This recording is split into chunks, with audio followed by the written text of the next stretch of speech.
Halo, kembali lagi pada video tutorial pajak.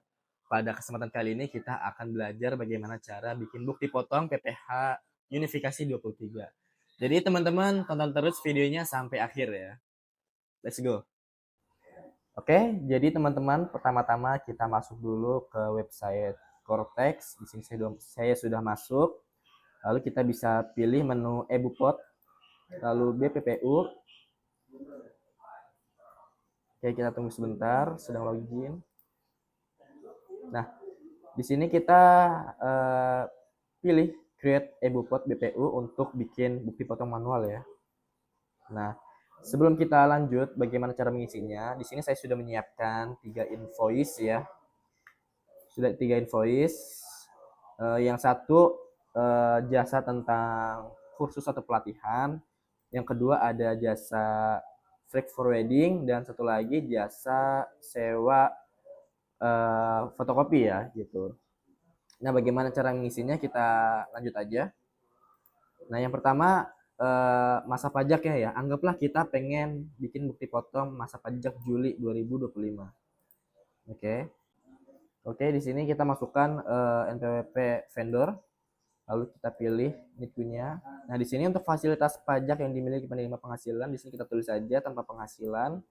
Nah, nama objek pajak ini sesuai dengan deskripsi invoice ya. Karena tadi kita punya contohnya di sini tentang invoice pelatihan atau kursus, maka kita bisa pilih di sini jasa pelatihan. Nah, ada di sini. Setelah itu Cortex dengan otomatis akan mengenerate kode objek pajaknya. Lalu dasar pengenaan pajaknya sesuaikan dengan invoice. Nah, lalu akan dengan otomatis tarifnya 2% dan di sini PPh 23-nya sebesar 634.000 ya. Lalu untuk jenis dokumen di sini, dokumen referensinya kita bisa pilih surat tagihan, nomor dokumen sesuai dengan invoice. Nah, di sini lalu ini tanggal dokumennya. Nah, di sini kita pilih NITku ya.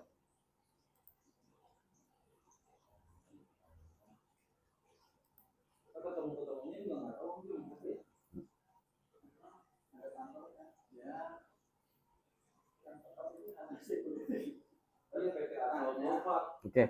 Nah, selesai sampai di situ bagaimana cara membuat bukti potong. Lalu ada contoh yang kedua. Nah, di sini saya punya contoh invoice tentang jasa freight forwarding ya. Nah, di sini masa pajaknya bulan Juli. Lalu untuk fasilitasnya tanpa fasilitas, nama objeknya karena tadi kita invoice-nya jasa freight forwarding, kita tulis. Nah, muncul. Oke, di sini kode pajaknya 24.104.40. Nah, tarifnya 2%, PPh 23-nya 60.000 ya.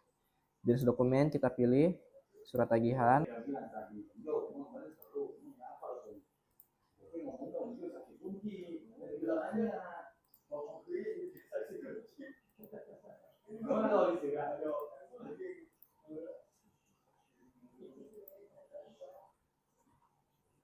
Nah, kita baru selesai membuat bukti potong yang kedua dan ini contoh yang terakhir. Kita punya invoice sewa fotokopian ya, rental Canon, mesin rental Canon ya. Berarti ini sewa barang ya selain bangunan dan tanah.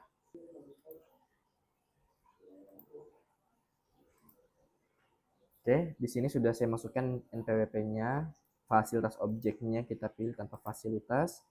Nama objeknya kita pilih cari jasa sewa ya.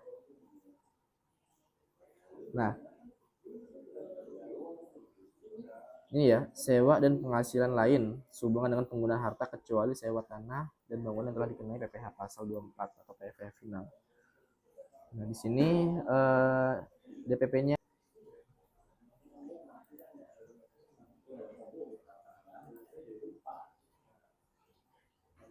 Nah, Jenis dokumennya kita pilih jenis surat tagihan, nomor dokumennya sesuai dengan invoice.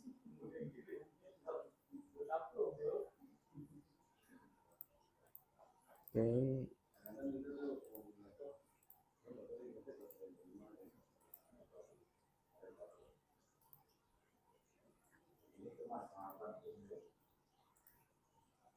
Oke.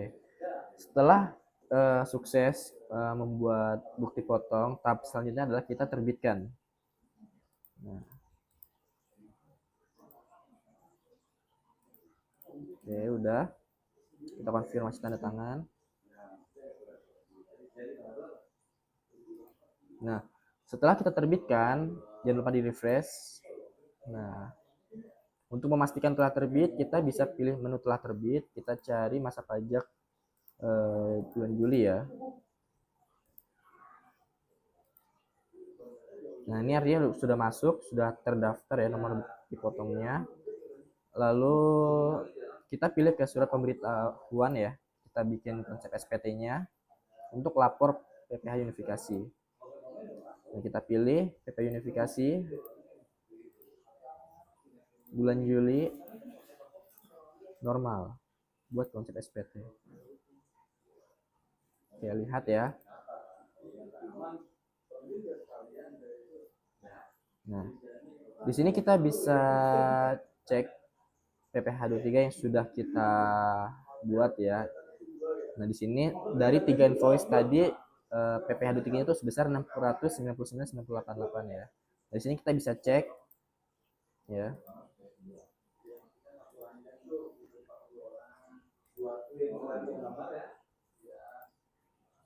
Nah, di sini sudah masuk ya bukti potong yang sudah kita input ini. Tadi ada 3 invoice. Nah, lalu selanjutnya adalah kita submit ya untuk mendapatkan ID billing ya. Di sini checklist, lalu pilih bayar dan lapor. Oke teman-teman, itu tadi adalah bagaimana cara kita membuat bukti potong PPh unifikasi secara manual ya. Dan barangkali kalau teman-teman masih ada yang bingung, silakan ketik di kolom komentar atau bisa juga japri langsung ke SMN ya. Oke, itu aja. Sampai jumpa di konten selanjutnya. Dadah.